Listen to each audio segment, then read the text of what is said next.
Hello. ಓ ಹೌದಾ, super, thank you. ಯಾರ ಜೊತೆ ಮಾತಾಡ್ತಿದ್ದೀನಿ ಅನ್ಕೊಂಡ್ರ? ನಾನು ದಾಶರಥಿ ಚಿಟ್ ಫಂಡ್ಸ್ ಅವ್ರ ಜೊತೆ ಮಾತಾಡ್ತಿದ್ದೆ. ಏನಪ್ಪ ವಿಷಯ ಅಂತಂದ್ರೆ, ನಾನು ದಾಶರಥಿ ಚಿಟ್ ಫಂಡ್ಸಲ್ಲಿ ಚೀಟಿ ಹಾಕಿದ್ದೆ. ಯಾವುದೇ ಪ್ರಾಪರ್ಟಿ ಭದ್ರತೆ ಇಲ್ಲದೆ, ಚೆಕ್ ಸೆಕ್ಯೂರಿಟಿ ಇಲ್ಲದೆ, ಕೇವಲ 35 ನಿಮಿಷದಲ್ಲಿ ಚೀಟಿ ಹಣನ ಕೈ ಕೊಟ್ಟರು. ಎಷ್ಟು ಸುಲಭ ಅಲ್ವಾ? ನೀವು ದಾಶರಥಿ ಚಿಟ್ ಫಂಡ್ಸಲ್ಲಿ ಚೀಟಿ ಹಾಕ್ಬೇಕಾ? ಹಾಗಾದರೆ ಹಿಂದೆ ಕರೆ ಮಾಡಿ ದಾಶರಥಿ ಚಿಟ್ ಫಂಡ್ಸ್ಗೆ.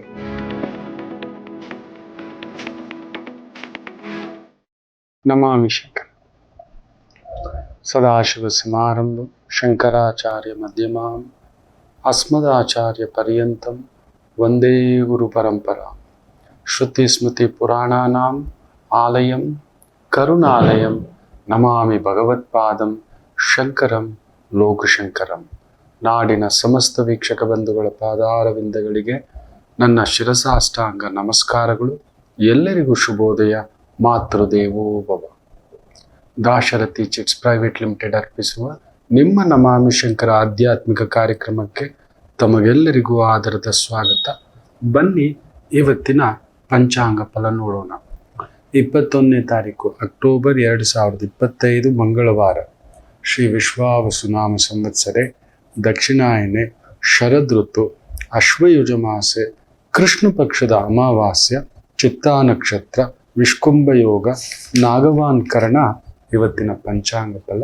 ಹಾಗೆಯೇ ವಿಶೇಷವಾಗಿ ದೀಪಾವಳಿ ಅಮಾವಾಸ್ಯ, ಪೂರ್ಣ ಕತ್ತಲು, ಬಲೀಂದ್ರ ಪೂಜೆ ಅನ್ನತಕ್ಕಂಥದ್ದು ಕೂಡ ನಾವು ಹೇಳತಕ್ಕಂಥದ್ದು. ನಾಳೆ ಬಲಿಪಾಡ್ಯಮಿ, ದೀಪಾವಳಿ ಹಬ್ಬ. ಈ ಅಮಾವಾಸ್ಯ ಕಳೆದ ಮೇಲೆ ನಾಳೆಯ ಸಂಚಿಕೆಯಲ್ಲಿ ವಿಶೇಷವಾಗಿ ನಾಳೆ ಸಂಜೆ ನಿಮ್ಮ ಜೊತೆ ನೇರ ಮಾತುಕತೆ. ಈ ದೀಪಾವಳಿ ಯಾರಿಗೆ ಶುಭ, ಮಹಾಶುಭ ಅನ್ನತಕ್ಕಂಥದ್ರ ಬಗ್ಗೆ ಚರ್ಚೆ ಮಾಡೋಣ. ಯಾವ ರಾಶಿಗೆ ಹೇಗಿದೆ, ಏನೇನು ಸಂಕಲ್ಪಗಳು ಮಾಡ್ಕೋಬೇಕು ಅಂತ. ದೀಪಾವಳಿ ಅಮಾವಾಸ್ಯ ಅಂತ ಹೇಳುತ್ತಿದ್ದ ಹಾಗೆಯೇ ಅಲ್ಲೊಂದು ದಾನಗಳ ಪರಂಪರೆ. ನಮಗೇ ಗೊತ್ತಿಲ್ಲದೆಯೇ ಒಂದು ಕತ್ತಲು ನಮ್ಮ ಒಳಗಡೆ ಇರುತ್ತೆ. ಬಟ್ ಕತ್ತಲ ಒಳಗಡೆ ಒಂದು ಬೆಳಕಿರುತ್ತೆ. ತುಂಬ ಜನಕ್ಕೆ ಗೊತ್ತಿಲ್ಲ. ನಾವೊಂದು ಯಾವುದೋ ಒಂದು ಕತ್ತಲೆಯ ಮಾಯೆಯಲ್ಲಿ ಕುಳಿತುಕೊಬಿಟ್ಟಿದ್ದೇವೆ. ಇದೇ ಸತ್ಯ, ಹೀಗೆ ಇರೋದು ಹೀಗೆ ಅಂತ. ನಮ್ಮ ಒಂದು ವೈದಿಕದಲ್ಲಿ ವಿಶೇಷವಾಗಿ ಒಂದೊಂದು ಹಬ್ಬಕ್ಕೂ ಒಂದೊಂದು ರೀತಿ ರಿವಾಜು, ನೀತಿ, ನಿಯಮ ಅನ್ನತಕ್ಕಂಥದ್ದು ನಮ್ಮ ವೈದಿಕರು, ಹಿರಿಯರು, ಮಹರ್ಷಿಗಳು ಎಲ್ಲರಿಗೂ ಮಾಡಿಟ್ಟಿರ್ತಕ್ಕಂಥದ್ದು. ದೀಪಾವಳಿ ಅಮಾವಾಸ್ಯೆ ಅಂದರೆ ಇಂದು ಸಂಧ್ಯಾಕಾಲ ಹಚ್ಚುವ ದೀಪ, ಅದಕ್ಕೊಂದು ವಿಶೇಷತೆ. ಹಾಗೆ ಇಂದು ಮಾಡುವ ದಾನಕ್ಕೆ ಇನ್ನೊಂದು ವಿಶೇಷತೆ. ಯಾಕಂದರೆ ನಾಳೆ ಬಲಿಪಾಡ್ಯಮಿ. ವಿಶೇಷವಾಗಿ ಆ ಬಲಿಚಕ್ರವರ್ತಿ ಮಾಡಿದ ದಾನ ಅತ್ಯಂತ ಬಹುದೊಡ್ಡ ದಾನ. ಅದಕ್ಕೊಂದು ನಾವು ಅಷ್ಟು ದೊಡ್ಡ ಚಕ್ರವರ್ತಿಗಳಲ್ಲ. ಸುತಳ ಲೋಕಕ್ಕೆ ಆತ ದೊರೆಯಾಗಿ ಬಿಟ್ಟ. ಇಲ್ಲಿದ್ದಂಥ ಭೂಲೋಕದ ಚಕ್ರವರ್ತಿ ಭಗವಂತನಿಂದ ತುಳಿಯಲ್ಪಟ್ಟು ಆ ಕತ್ತಲೆಯ ಮಾಯ, ಆ ಅಧಿಕಾರದ ಮಾಯ, ಮೋಹದ ಮಾಯ, ಆಶೆಯೇ ದುಃಖಕ್ಕೆ ಮೂಲ ಕಾರಣ ಅಂತ ಏನು ಹೇಳ್ತೇವೆ. ನಮ್ಮೊಳಗಡೆ ಒಂದು ಆಸೆ ಇದೆ. ಅದುವೇ ನಮ್ಮನ್ನ ಒಂದು ಪ್ರೀತಿಯ ಕಡೆ ವಾಲಿಸುತ್ತೆ. ಇಲ್ಲ ಆ ಪ್ರೀತಿಯ ಸಿಗಲಿಲ್ಲ ಅಂದ್ರೆ ಕ್ರೋಧದ ಕಡೆ ವಾಲಿಸ್ತಕ್ಕಂಥದ್ದು. ಸೊ ಅಂಥದ್ದನ್ನು ತೊಲಗಿಸಲು ಮಾಡುವಂಥ ನಿಯಮ ಇವತ್ತು ದೀಪಾವಳಿ ಅಮಾವಾಸ್ಯೆಯ ದಿನ ಮಾಡತಕ್ಕಂಥದ್ದು. ಬಲಿಚಕ್ರವರ್ತಿಯ ಪೂಜೆ ದೀಪಗಳ ಮುಖೇನ, ದೀಪದಾನ ಇವತ್ತು ಅತ್ಯಂತ ಶ್ರೇಷ್ಠ.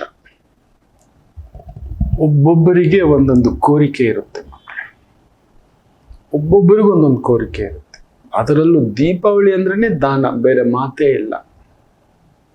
ಎಲ್ಲೋ ನಮ್ಮ ಸುತ್ತಮುತ್ತ ಈ ಒಂದು ಕಲಿಯುಗಕ್ಕೆ ಶಾಪ ಏನು ಅಂದ್ರೆ ಬಡತನ. ನಮ್ಮ ಮನೆಯಲ್ಲಿ ಹಬ್ಬದ ಸಡಗರ,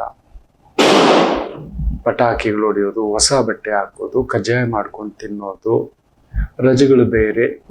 ದೇವಿರಮ್ಮನ ಜಾತ್ರೆ ಬೇರೆ ಚಿಕ್ಕಮಂಗ್ಳೂರಲ್ಲಿ ವರ್ಷಕ್ಕೊಮ್ಮೆ ತೆಗೆಯತಕ್ಕಂಥ ಅಮ್ಮನವರ ಆಲಯ. ಜನ ಮರಳೋ ಜಾತ್ರೆ ಮರಳೋ ಕಡಿಮೆ ಅಂದ್ರೂ 1,00,000 ಜನರು ಮಳೆ ಅನ್ನದೇ ಹೋಗಿ ನಿಂತಿದ್ದಾರೆ. ನಮ್ಮ ಹಾಸನಾಂಬ ದೇವಿಯ ಉತ್ಸವ ಕಡಿಮೆ ಅಂದ್ರೂ ಒಂದು ದಿನಕ್ಕೆ 5 ರಿಂದ 10 ಲಕ್ಷ ಜನ. ಹಾಸನ ತುಂಬಿ ತುಳುಕ್ತಿದೆ. ಅತ್ತ ಕಡೆ ದೇವಿರಮ್ಮನು, ಇತ್ತ ಕಡೆ ನನ್ನ ಗಂಗಮ್ಮನು, ಎಲ್ಲಾ ದೇವಿ ಕ್ಷೇತ್ರಗಳು ತುಂಬಿ ತುಳುಕ್ತಿದೆ. ಎಲ್ಲರಿಗೂ ಆ ವ್ಯವಸ್ಥೆ ಇರೋಲ್ಲ,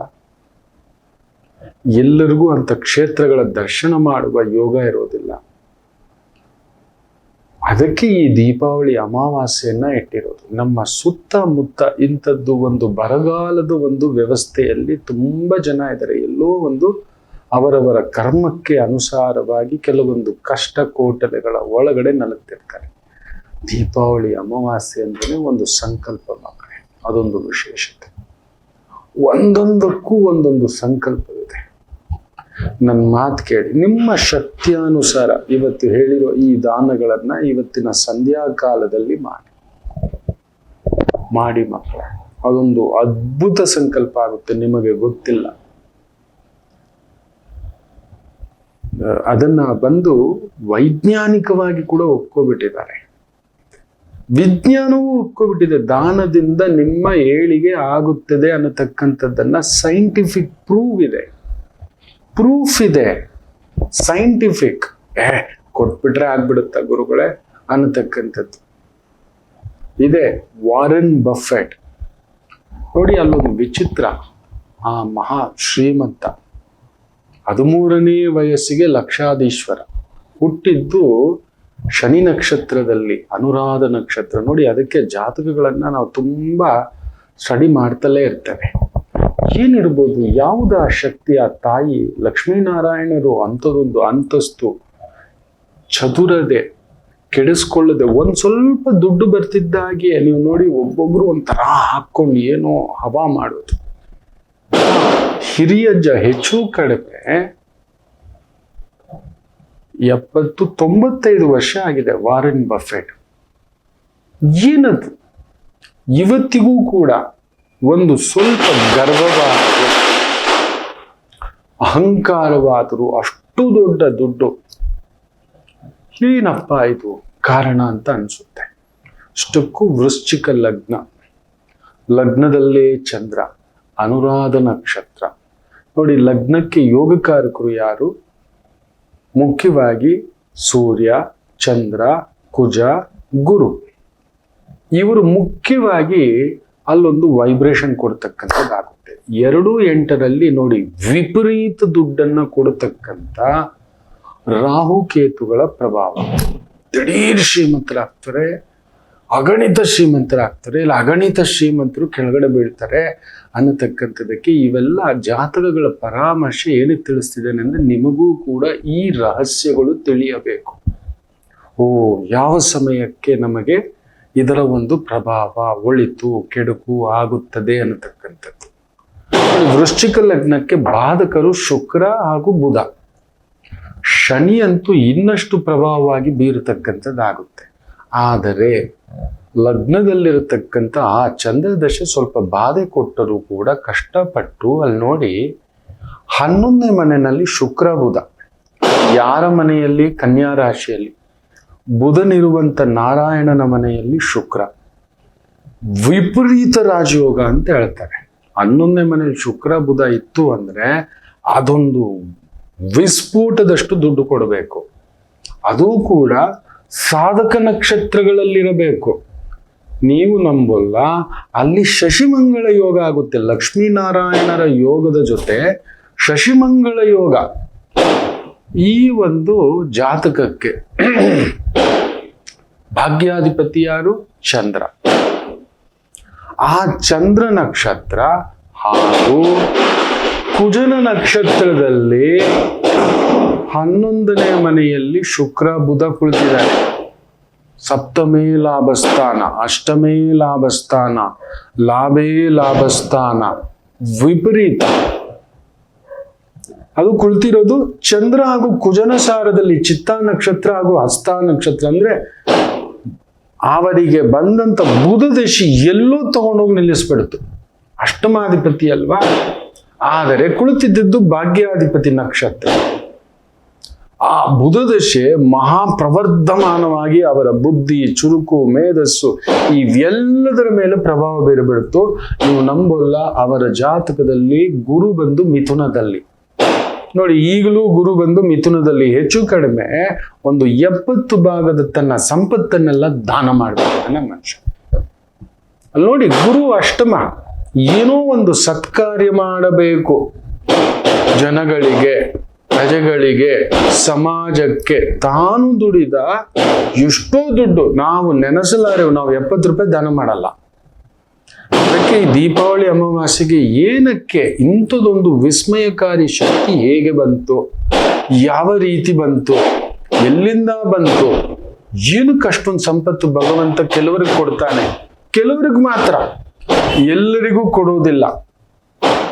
ಅದೇ ರಾಶಿ ಅದೇ ನಕ್ಷತ್ರ ಕೊಟ್ಟಿದ್ರು ಕೂಡ ಸೂಕ್ಷ್ಮ ಅಂಶದಲ್ಲಿ ಅವರಿಂದ ಒಂದು ಸಾಮಾಜಿಕ ಕಾರ್ಯ, ದೈವಿಕ ಕಾರ್ಯ ಆಗಬೇಕು. ಅವರು ತಾವು ಸಂಪಾದಿಸಿದ ಸಂಪತ್ತಿನ ಬಹುದೊಡ್ಡ ಪಾಲು ಸಮಾಜಕ್ಕೆ ವಿನಿಯೋಗ ಮಾಡಬೇಕು ಅನ್ನತಕ್ಕಂಥದ್ದು. ನೋಡಿ, ಆ ಅಜ್ಜನ ಮುಂದ್ಗಡೆ ಇದ್ದಾರೆ ಈಗಲೂ, 95 ವರ್ಷ, ಯಾವುದೇ ಒಂದು ಅನಾರೋಗ್ಯ ಸಮಸ್ಯೆ ಇಲ್ಲ, ತುಂಬಾ ಸಿಂಪಲೆಸ್ಟ್ ಬದುಕು. ನೋಡಿ, ಅಷ್ಟಮದಲ್ಲಿರತಕ್ಕಂಥ ಆ ಗುರು ಧನಸ್ಥಾನವನ್ನೇ, ಕುಟುಂಬ ಸ್ಥಾನವನ್ನೇ ನೋಡ್ತಿದ್ದೆ. ವಿಶೇಷವಾಗಿ ಪುನರ್ವಸು ನಕ್ಷತ್ರ ಛಾಯೆಯಲ್ಲೇ, ಈಗಲೂ ಕೂಡ ನೋಡಿ ಪುನರ್ವಸು ನಕ್ಷತ್ರದ ಛಾಯೆಯಲ್ಲೇ ಗುರು ಇರೋದು.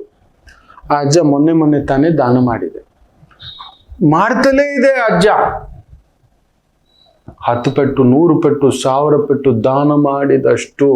ನೀವು ಬಿಲ್ ಗೇಟ್ಸ್ ಜಾತಕ ತಗೊಳ್ಳಿ, ಆಂಡ್ರೂ ಕಾರ್ನಗಿ ಅನ್ನತಕ್ಕಂಥ ಅವತ್ತಿನ ಕಾಲಕ್ಕೆ 1920, 1930ರಲ್ಲಿ ಇಡೀ ಅಮೆರಿಕದ ಆ ಒಂದು ರೈಲ್ವೆ ಅಂತ ಒಂದು ರಸ್ತೆ ಇದೆಯಲ್ಲ, ನಾವು ರೋಡ್ ಟ್ರಾನ್ಸ್ಪೋರ್ಟ್ ಅಂತೇವೆ, ಹೌದಲ್ವರಾ? ರೈಲ್ ಟ್ರಾನ್ಸ್ಪೋರ್ಟ್ನ ಬಹುದೊಡ್ಡ ಪ್ರವರ್ತಕ. ಇಡೀ ರೈಲ್ ಸಿಸ್ಟಮೇ ಆತನ ಕಂಟ್ರೋಲಲ್ಲಿ ಇತ್ತು. ಎಂಟೈರ್ ಟ್ರೈನ್ ಆಗ್ತಕ್ಕಂಥ ರಸ್ತೆ ಎಲ್ಲ ಆತನ ಟೆಂಡರ್ ಅಲ್ಲಿ ಇತ್ತು, ಕಂಟ್ರೋಲ್ ಅಲ್ಲಿ ಇತ್ತು. ಎಷ್ಟು ದುಡ್ಡು ಬೇಕು ಅಂತ ಅವತ್ತಿನ ರಾಷ್ಟ್ರಪತಿಯನ್ನೇ, ಅಮೆರಿಕದ ರಾಷ್ಟ್ರಪತಿಯನ್ನೇ ಕೇಳಿದಂತವ. ಎಲ್ಲೋ ಒಂದು ಮಿಲ್ಲಲ್ಲಿ, ಫ್ಯಾಕ್ಟ್ರಿನಲ್ಲಿ ಕೂಲಿ ಕೆಲಸ ಮಾಡ್ಕೊಂಡಿದ್ದಂತವ ಆಂಡ್ರೂ ಕಾರ್ನೆಗಿ ತಾನು ಸಂಪಾದಿಸಿದ ಅಷ್ಟೂ ದುಡ್ಡನ್ನ, 90% ದುಡ್ಡನ್ನ ಏನ್ ಮಾಡ್ತಾರೆ ಗೊತ್ತಾ? ನಂಬ್ತೀರಾ? ದಾನ ಮಾಡ್ತಾರೆ. ಪ್ರಪಂಚದಲ್ಲಿ ಅಲ್ಲಲ್ಲಿ 3000ಕ್ಕೂ ಮೇಲ್ಪಟ್ಟು ಲೈಬ್ರರಿಗಳನ್ನ ಸ್ಥಾಪಿಸ್ತಾರೆ. ಎಲ್ಲರೂ ಓದಬೇಕು. ವಿದ್ಯೆಯನ್ನು ಯಾರು ಕದಿಯಲಾರರು.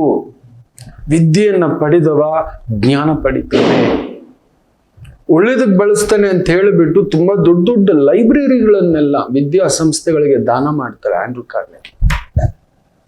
ಭಗವಂತನಿಗೆ ಗೊತ್ತಿತ್ತು, ರಾವಣಾಸುರ ದಾನ ಮಾಡ್ಲಿಲ್ಲ, ದುರ್ಯೋಧನನಿಗೆ ದಾನ ಮಾಡೋ ಗುಣನೂ ಬರ್ಲಿಲ್ಲ, ಅದಕ್ಕೆ ತಗೊಂಡೋಗ್ಬಿಟ್ಟ. ನೆನಪಿಟ್ಟುಕೊಳ್ಳಿ ಮಕ್ಕಳೇ, ದೀಪಾವಳಿ ಅಂದರೇನೆ ದಾನ, ಅಂಥದ್ದೊಂದು ಅಮಾವಾಸ್ಯ. ಇವತ್ತು ನಾನು ಹೇಳಿರ್ತಕ್ಕಂಥದ್ದಲ್ಲಿ ಯಾವುದಾಗುತ್ತದೋ ನಿಮ್ಮ ಕೋರಿಕೆ, ನಿಮ್ಮ ಕೋರಿಕೆ ಏನಿದೆಯೋ ಅದಕ್ಕೆ ತಕ್ಕಂತೆ ದಾನ ಮಾಡಿ. ಮುಖ್ಯವಾಗಿ ವಿಶೇಷವಾಗಿ ಒಂದಷ್ಟು ಫಲತಾಂಬೂಲ ತಗೊಂಡು, ಒಂದು ಮುಖದ ದೀಪ, ಬರೀ ಒಂದೇ ಮುಖ ಇರತಕ್ಕಂಥ ದೀಪವನ್ನ ತೆಗೆದುಕೊಂಡು, ಅದು ಪಂಚಲೋಹ ಇರ್ಬೋದು, ತಾಮ್ರದ ದೀಪ ಇರ್ಬೋದು, ಬೆಳ್ಳಿದಿರ್ಬೋದು, ಕಂಚಿಂದಿರ್ಬೋದು, ಹಿತ್ತಾಳೆದಿರ್ಬೋದು, ಸ್ಟೀಲ್ ಕೊಡಬಾರ್ದು. ಒಂದು ಮುಖದ ದೀಪ. ಯಾರಿಗೆಲ್ಲ ಗತ್ತಿನಿಂದ ಬಾಳಬೇಕು, ಗೌರವದಿಂದ ಬಾಳಬೇಕು, ಅಧಿಕಾರದಿಂದ ಬಾಳಬೇಕು, ನಿಮಗೆ ಅಂತ ಒಂದು ಅಧಿಕಾರ ಕೊಟ್ಟಿರ್ತಾನೆ. ಎಲ್ಲೋ ಒಂದು ಸರ್ಕಾರದಲ್ಲಿ ಕೆಲಸ ಇಲ್ಲ, ಅಂಥದ್ದೊಂದು ಸಂಸ್ಥೆ ನಡೆಸ್ತಿದ್ದೀರಿ. ಸೊ ನಿಮಗೆ ಯಾವಾಗಲೂ ಅದನ್ನ ಉಳಿಸಿಕೊಳ್ಳಬೇಕು. ಆ ಅಧಿಕಾರ ಅನ್ನೋದು ತುಂಬಾ ಜನಕ್ಕಿರುತ್ತೆ, ಭಯ ಕೂಡ ಇರುತ್ತೆ. ತುಂಬಾ ಎತ್ತರಕ್ಕೆ ಹೋದ್ಮೇಲೆ ಭಯನೇ. ಯಾರು ಕಿತ್ಕೊಬಿಡ್ತಾರೋ, ಯಾರು ದಬ್ಬು ಬಿಡ್ತಾರೋ, ಯಾರು ಚುಚ್ಚಿ ಎಳ್ಕೊಬಿಡ್ತಾರೋ ಅನ್ನತಕ್ಕಂಥ ಭಾವಾರ್ಥದಿಂದ. ಸೊ ಅಂತ ಒಂದು ಕೋರಿಕೆ ಇರತಕ್ಕಂಥವ್ರು ಈ ಅಮಾವಾಸ್ಯೆಯ ದಿನ ಒಂದು ಮುಖದ ದೀಪವನ್ನ ಫಲತಾಂಬೂಲ ಸಮೇತ ಶಿವಾಲಯಕ್ಕೆ ಹೋಗಿ, ಇವತ್ತು ಸಂಜೆ ಹೋಗ್ಬಿಟ್ಟು, ಹೇಗೂ ರಜೆ, ಲಾಂಗ್ ರಜೆನಲ್ಲಿ ಇದ್ದೀರಿ, ಹೋಗ್ಬಿಟ್ಟು ಒಂದು ಪುಟ್ಟ, ನಾನು ಮ್ಯಾನೇಜರ್ ಸರ್, ನಾನು ಸೂಪರ್ವೈಸರ್ ಆಗಬೇಕು ಸರ್, ನನಗೆ ಆ ಸ್ಥಾನ, ನನಗೆ ಅರ್ಹತೆ ಇದೆ ಸರ್, ಯಾರೂ ಕಿತ್ಕೋತಿದ್ದಾರೆ ನನ್ನ ಪ್ರಮೋಷನ್ಗೆ, ನನ್ನ ಇಂಕ್ರಿಮೆಂಟ್ಗೆ, ನನ್ನ ಸ್ಥಾನಕ್ಕೆ ಅನ್ನುವಂಥ ಛಾಯೆ, ಯೋಚನೆ, ಆಲೋಚನೆ, ಬಾಧೆಯಿಂದ ಇರತಕ್ಕಂಥವರು, ಆ ಯಾಜಮಾನ್ಯಕ್ಕೆ ಬೇಕು ಅನ್ನತಕ್ಕಂಥವರು, ಇರೋದನ್ನು ಉಳಿಸ್ಕೋಬೇಕು ಅನ್ನತಕ್ಕಂಥವರು ಒಂದು ಮುಖದ ಒಂದು ದೀಪವನ್ನಾದರೂ ಶಿವಾಲಯಕ್ಕೆ ಹೋಗಿ ಅರ್ಚನೆ ಮಾಡಿಸಿ, ಯಾರಾದರೂ ಬಡವರಿಗೆ ಫಲತಾಂಬೂಲ ಸಮೇತ ಆ ದೀಪವನ್ನ ದಾನ ಮಾಡಿ, ನಿಮ್ಮ ಶಕ್ತಿ ಅನುಸಾರ ಅದ್ರ ಜೊತೆಲಿ ಒಂದು 16 ರೂಪಾಯಿ ಇಟ್ಕೊಡಿ, ನಿಮಗೆ ಅದಕ್ಕೆ ಮೀರಿತ್ತು ಒಂದು ಹಣ್ಣು, ಕಾಯಿ, ಹೂವು, ಎಲೆ, ಅಡಿಕೆ. ನನ್ನ ಯಜಮಾನ ಹಂಗಿರ್ಬೇಕು ಗುರುಗಳು, ಎಲ್ಲರೂ ಬಾ ನನ್ನ ಯಜಮಾನ ಆ ಒಂದು ತಾಕತ, ಅಧಿಕಾರ ಯಾವತ್ತೂ ಕಳ್ಕೋಬಾರ್ದು ಅನ್ನೋ ಒಂದು ಭಾವಾರ್ಥ ಇರ್ತಕ್ಕಂಥ. ಇನ್ನು ನನ್ನ ಕುಟುಂಬ ಗುರುಗಳೇ ನೆಮ್ಮದಿಯಾಗಿರ್ಬೇಕು. ತುಂಬ ಜನ 100ರಲ್ಲಿ 80% ಜನ ಕೇಳ್ತಿದ್ರು ಮೊದಲು, ಈಗ ಕಡಿಮೆ. ನನ್ನ ಕುಟುಂಬ, ನನ್ನ ಕುಟುಂಬ, ನಾನು ನನ್ನ ಹೆಂಡತಿ ಇಷ್ಟೇ ಅನ್ನೋದು ಬಿಟ್ಟಿದೆ. ಅಣ್ಣ, ತಮ್ಮ, ಅಕ್ಕ, ತಂಗಿ, ಅತ್ತಿಗೆ, ನಾದ್ನಿ, ಅಮ್ಮ, ಅಪ್ಪ, ಅಜ್ಜ, ಅಜ್ಜಿ, ದೊಡ್ಡಪ್ಪ, ಮಾವಯ್ಯ, ಅತ್ತೆ, ಕುಟುಂಬ, ಕೂಡು ಕುಟುಂಬ. ಯಾವತ್ತೂ ಎಲ್ಲೋ ಒಂದು ಭಯಗಳಿರುತ್ತೆ. ನಾನು ನೋಡಿದ್ದೇನೆ ಎಷ್ಟೋ ಜಾತಕಗಳನ್ನ. ಇವತ್ತಿಗೂ ಒಂದು ದೇವಿ ಕ್ಷೇತ್ರದ ಪ್ರಾಂತ್ಯ, ಆ ಕುಟುಂಬದಲ್ಲಿ ನಾನು ಪ್ರಸಾದ ಸೇವಿಸಿದ್ದೇನೆ. ಆ ಮನೆ ತಂಪಾಗಿರ್ಲಿ. 3 ಜನ ತ್ರಿಮೂರ್ತಿಗಳು, ಅಣ್ಣ ತಮ್ಮನ, ಒಂದು ಸೋದರಿ. ಆ ಮನೆ ನೋಡಬೇಕು, ಎಂತೆಂಥ ದೊಡ್ಡವರು ಬಂದು ಪ್ರಸಾದ ಸೇವಿಸಿದ್ದಾರೆ. ತುಂಬಾ ದೊಡ್ಡವರು, ದೊರೆ ಮಟ್ಟದ ವ್ಯಕ್ತಿಗಳು ಆ ಕಡೆ ಬಂದ್ರೆ ಅವ್ರ ಮನೇಲಿ ಪ್ರಸಾದವೇ ಏನು ಆ ಗೌಡ್ರ ಗತ್ತು ಅನ್ನೋದು ಹೇಳ್ತೀವಲ್ಲ ಅಂಥದ್ದು. ಇವತ್ತು ಆ ಮನೆ ಚದರವಾಗ್ಬಿಟ್ಟಿದೆ. ಆ ಕುಟುಂಬ ಒಡೆದು ಬಿಟ್ಟಿದೆ. ತಾಯಿ ಹೋಗ್ತಿದ್ದಾಗೆ, ಆ ತಾಯಿ ಬಯಸ್ತಿದ್ದೇ ಅದು, ಎಲ್ರೂ ಒಗ್ಗಟ್ಟಾಗಿರ್ಬೇಕು, ಏನು ಬಂದರೂ ಯಾರಾದ್ರೂ ತಾಳ್ಮೆಯಿಂದ ಇದ್ದು ಬಿಡಿ ಅಂತ. ಗುರುಗಳೇ, ನಿಮ್ಮ ಆಶೀರ್ವಚನ ಇರಲಿ ನನ್ನ ಕುಟುಂಬದ ಮೇಲೆ, ಯಾವಾಗಲೂ ಅಂಥದ್ದೊಂದು ಸ್ಥಿತಿ ಬಂತು ಅಂದರೆ ಸಮಾಧಾನ ಮಾಡಿ ಅಂತ ಹೇಳಿದಂಥ ತಾಯಿ. ಅದು ಎಷ್ಟು ಮಮಕಾರವೋ, ಅದೆಷ್ಟು ಅಭಿಮಾನವೋ ಆ ತಾಯಿ. ಇವತ್ತೆಲ್ಲ ಅಮ್ಮ ಅಂತಲೇ ಹೇಳ್ತಾರೆ. ನಿಜವಾಗ್ಲೂ 1000 ಮಂದಿಗೆ ಅನ್ನ ಹಾಕ್ತಿದ್ದಂಥ ದೇವಿ. ಚೆನ್ನಾಗಿರ್ಲಿ ಆ ಕುಟುಂಬ. ನೋಡಿ, ಅಂಥದ್ದೊಂದು ಕುಟುಂಬಗಳು ಎಲ್ಲೋ ಒಡೆದು ಹೋಗ್ಬಿಡುತ್ತೆ. ನಮ್ಮ ಕುಟುಂಬಕ್ಕೆ ಯಾವುದೋ ಒಂದು ಕೆಡುಕು, ನಮ್ಮ ಕುಟುಂಬದ ಮೇಲೆ ಕೆಡು ದೃಷ್ಟಿ. ನೋಡಿ, ಇವುಗಳಲ್ಲಿ ಯಾವುದಾದ್ರೂ ಒಂದು ಕೋರಿಕೆಯೇ ನೆನಪಿಟ್ಟುಕೊಳ್ಳಿ. ಒಂದೇ, ನಿಮಗೆ ಅಧಿಕಾರ ಬೇಕು ಅಂದ್ರೆ ಒಂದು ಮುಖದ ದೀಪ ಹೇಳ್ತಿದ್ದಾನೆ. ಒಂದು ದೀಪ ಆಗುತ್ತಾ 10 ಮಂದಿಗೆ ಹಂಚಿ, ತೊಂದರೆ ಇಲ್ಲ. ನನಗೆ ಅಧಿಕಾರ, ಅದನ್ನು ಉಳಿಸ್ಕೋಬೇಕು ಅನ್ನೋದು.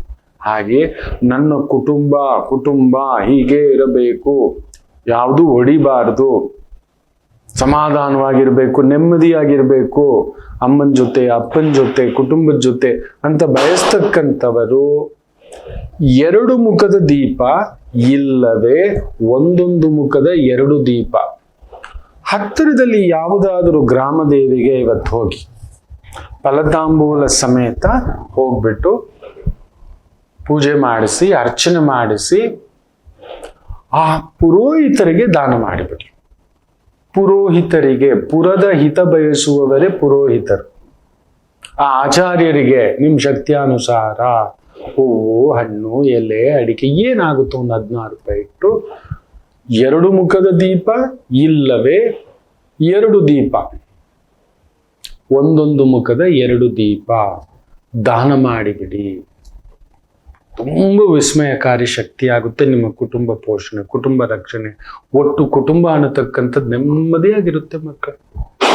ನಾನು ನೆಮ್ಮದಿಯಾಗಿದ್ದೇನೆ ಅಂದ್ರೆ ಈ ತರದ ಒಂದು ಸಂಸ್ಕಾರಗಳನ್ನ ಗುರುಮುಖೇನ, ಹಿರಿಯರ ಮುಖೇನ, ಆಚಾರ್ಯ ಮುಖೇನ, ನಿಮ್ಮಗಳ ಮುಖೇನ, ನನ್ನ ಹೆತ್ತವರ ಮುಖೇನ ತಿಳ್ಕೊಂಡು ಬಂದಿರೋದು ನಿಮಗೆ ತಿಳಿಸ್ತೇನೆ. ಇನ್ನು ಅತಿ ವಿಶೇಷವಾಗಿ ಗೌರವ. ನಮಗೆ ದುಡ್ಡು ಕಾಸಿಗಿಂತ ತುಂಬಾ ಜನ ಮಧ್ಯಮ ವರ್ಗ ಬಯಸೋದೇ ಮರ್ಯಾದೆ. ದೊಡ್ಡವ್ರು ಬಿಡಿ ಗುರುಗಳೇ, 3 ಬಿಟ್ಟವ್ರು ಊರಿಗೆಲ್ಲ ದೊಡ್ಡವ್ರು, ಅವ್ರು ಹೆಂಗ್ ಬೇಕಾದ್ರೂ ಇರ್ತಾರೆ. ಈ ಕ್ಷಣ ಈ ಕಡೆ, ಈ ಕ್ಷಣ ಆ ಕಡೆ. 10 ಕೊಟ್ರೆ ಅತ್ತೆ ಕಡೆ, 100 ಕೊಟ್ರೆ ಸೊಸೆ ಕೊಡೆ. ನಿಜವೇ, ಅದು ದೊಡ್ಡವ್ರ ಕಂತೆಗಳು, ಸಮಸ್ಯೆಗಳು ಬಿಟ್ಬಿಡಿ, ಅದು ಅವ್ರ ಬಗ್ಗೆ ಮಾತಾಡೋದು ಬೇಡ. ನಮಗೆ ನಮ್ಮ ಒಂದು ಗೌರವ ಯಾವಾಗಲೂ ಹೀಗೆ ಇರಬೇಕು ಗುರುಗಳೇ. ಎಲ್ಲಿ ಗೌರವವಿರುತ್ತದೋ ಅಲ್ಲಿ ಧರ್ಮವಿರುತ್ತದೆ, ಎಲ್ಲಿ ಧರ್ಮವಿರುತ್ತದೆ ಅಲ್ಲಿ ಎಲ್ಲ ಬರುತ್ತೆ. ಅಧಿಕಾರ, ಅಂತಸ್ತು, ಪದವಿ, ಪ್ರತಿಷ್ಠೆ, ಗೌರವ, ಲಕ್ಷ್ಮಿ ಎಲ್ಲ ಹುಡ್ಕೊಂಡು ಬರುತ್ತೆ. ಅವ್ರ ಕಣೋ ಅಲ್ಲಿ ಹೋಗ್ಬೇಕು ಕಣೋ, ಆ ಮನೆಗೆ ಅಲ್ಲಿಗೆ ಹೋಗ್ಬೇಕು. ಅವ್ರ ಹತ್ರ ಏನಾದ್ರು ಪ್ರಶ್ನೆ ಇದ್ರೆ, ಸಮಸ್ಯೆ ಇದ್ರೆ, ನಿಜವಾದ ಗೌರವ ಇರೋ ಕಡೆ ಹುಡುಕಿಕೊಂಡು ಬರುತ್ತಾರೆ. ನಿಮ್ಮನ್ನು ಹುಡ್ಕೊಂಡು ಬರ್ತಾರೆ. ಯಾರು ನೋಡಿದ್ರು ಎಲ್ಲೋದ್ರು ಹೀಗಂತಾರೆ, ತಲೆ ಬಾಗಿಸಿ ನಿಲ್ತಾರೆ. ಅಂಥದ್ದೊಂದು ಗೌರವಕ್ಕೆ ಬದುಕಬೇಕು ಗುರುಗಳೇ.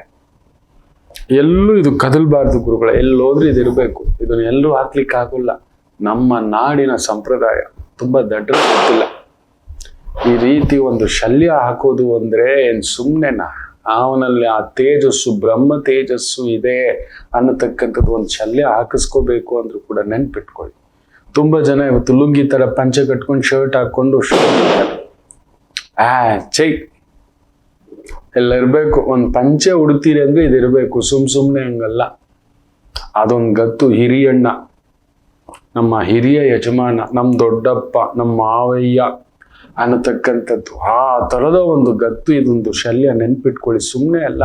ಹಿಂದಿನ ಕಾಲದಲ್ಲಿ ಯಾರಾದ್ರೂ ದೊಡ್ಡ ವ್ಯಕ್ತಿಗೆ ಶಲ್ಯ ಹಾಕ್ತಿದ್ರು, ಕರೆದು ಶಲ್ಯವನ್ನು ಹಾಕುತ್ತಿದ್ದರು. ಅದೊಂದು ಗತ್ತು, ಗೌರವ. ಎಲ್ರು ಇದನ್ನ ಹಾಕಿ ಕುಂದಿಸಿದ್ರೆ ಬೇರೆ ಮಾತಿಲ್ಲ. ಸೊ ಅಂಥದ್ದೊಂದು ಭಾವ ನೆಮ್ಮದಾಗಬೇಕು ಅನ್ನತಕ್ಕಂಥವರು ತಪ್ಪದೆ ಶಲ್ಯವನ್ನ ಶಲ್ಯ ಸಮೇತ 3 ಮುಖದ ದೀಪ ಇಲ್ಲ ಒಂದೊಂದು ಮುಖದ 3 ದೀಪ ತಗೊಂಡು ರಾಮನಾಲಯಕ್ಕೆ ಹೋಗಿ ಅರ್ಚನೆ ಮಾಡಿಸಿ. ಇವತ್ತು ಸಂಧ್ಯಾಕಾಲ ಸ್ವಲ್ಪ ತುಳಸಿ ಸಮೇತ, ಫಲತಾಂಬೂಲ ಸಮೇತ ಒಂದು ಬಿಳಿ ಶಲ್ಯ ಇದ್ರೆ ತುಂಬಾ ಒಳ್ಳೆಯದು.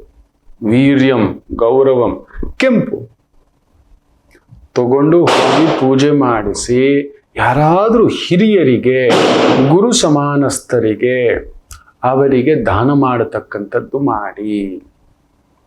ಗೊತ್ತಾಗ್ತಿಲ್ಲ ಗುರುಗಳೇ, ರಾಮರಿಗೆ ಕೊಟ್ಟು ಬಿಡಿ. ರಾಮ ಇಲ್ಲ ಗುರುಗಳೇ, ದಕ್ಷಿಣಾಮೂರ್ತಿ ಇದೆ. ದಕ್ಷಿಣಾಮೂರ್ತಿ ನಮ್ಮ ಊರಿನಲ್ಲಿ ಇಲ್ಲ ಗುರುಗಳೇ. ದತ್ತಾತ್ರೇಯ ಇದೆ. ಅಯ್ಯೋ ದತ್ತಾತ್ರೇಯರು ಇಲ್ಲ ಗುರುಗಳೇ. ಸಾಯಿಬಾಬಾ ಇದೆ. ಸಾಯಿಬಾಬಾನು ನಮ್ಮೂರಲ್ಲಿ ಇಲ್ಲ ಗುರುಗಳೇ. ರಾಘವೇಂದ್ರ ತೀರ್ಥರಿಗಿಂತಲ್ಲ. ಅಯ್ಯೋ ಅದೂ ಇಲ್ಲ ಗುರುಗಳೇ. ಎಲ್ಲಿ ರಾಮನಿರುವನೋ ಅಲ್ಲಿ ಹನುಮನಿರುವನೋ. ಹನುಮರಾಲಯಕ್ಕೆ ಹೋಗಿ ದಾನ ಮಾಡತಕ್ಕಂಥದ್ದು ಮಾಡಿ. ತುಂಬ ವಿಶೇಷ ಆಗ್ತಕ್ಕಂಥದ್ದಾಗುತ್ತೆ. ಆ ಗೌರವ, ಆ ಹೆಸರು, ಆ ಕೀರ್ತಿ, ಆ ಸನ್ಮಾನ ನಿಮ್ಮದಾಗತಕ್ಕಂಥದ್ದಾಗುತ್ತೆ. ಇನ್ನು ವಿಶೇಷವಾಗಿ ತುಂಬ ಜನಗಳು ಕೆಲವರು ಬಂದು ಸಣ್ಣದಕ್ಕೂ ಕಂಪಿಸ್ತಿರ್ತಾರೆ. ಇಲ್ಲ ಉದ್ರೇಕ, ಉನ್ಮಾದ, ಇಲ್ಲ ದುಡುಕು ಬುದ್ಧಿ, ಧುಮ್ಕೆ ಬಿಡೋದು. ಮಾಡಬೇಡ, ಮಾಡ್ತೀನಿ, ನೋಡಬೇಡ, ನೋಡ್ತೀನಿ. ಚಂಚಲ ಬುದ್ಧಿ, ವಿಪರೀತ ಚಂಚಲ ಬುದ್ಧಿ. ಅಂತಹ ಸಂದರ್ಭ ಕೆಲವರು ಏನೋ ನಮ್ಮ ಯಜಮಾನರು ಎಲ್ಲದಕ್ಕೂ ಭಯ ಪಡ್ತಾರೆ ಗುರುಗಳೇ, ಗಾಬರಿ ಪಡ್ತಾರೆ ಗುರುಗಳೇ. ಮಾಡು ಅಂದ್ರು ಕೂಡ. ಮೊನ್ನೆ ಕೂಡ ಒಬ್ರು ದೀಪಾವಳಿ ಸಂದರ್ಭ ದೂರದ ಚಿಕ್ಕಮಗಳೂರಿಂದ ಗಾಬರಿ ಪಡ್ತಾರೆ ಗುರುಗಳೇ. ಏನಾದ್ರೂ ಹೇಳಿದ್ರೆ ಹಿಂದಕ್ಕೆ ಹೆಜ್ಜೆ ಹಾಕ್ಬಿಡ್ತಾರೆ ಗುರುಗಳೇ. ಟೆನ್ಷನ್ ಮಾಡ್ಕೋತಾರೆ ಗುರುಗಳೇ. ನೋಡೋಕ್ ಮಾತ್ರ ಬಾಹುಬಲಿ ಕಟ್ಟಪ್ಪ, ನೋಡಿದ್ರೆ ಮಗು ತರ ಎಲ್ಲದಕ್ಕೂ ಹೆದರೋದು. ಅದು ಸ್ತ್ರೀಯರಿರ್ಬೋದು, ಪುರುಷರಿರಬಹುದು. ಅಂತ ಒಂದು ಸನ್ನಿವೇಶಗಳಿದ್ದಾವೆ. ಚಂಚಲ ಬುದ್ಧಿ, ವಿಪರೀತ ಉದ್ರೇಕ ಬುದ್ಧಿ. ಯಾವುದನ್ನಾದ್ರೂ ಚಟಗಳನ್ನ ವಿಪರೀತವಾಗಿ ಹಿಡ್ಕೊಳ್ತಕ್ಕಂಥ ಬುದ್ಧಿ.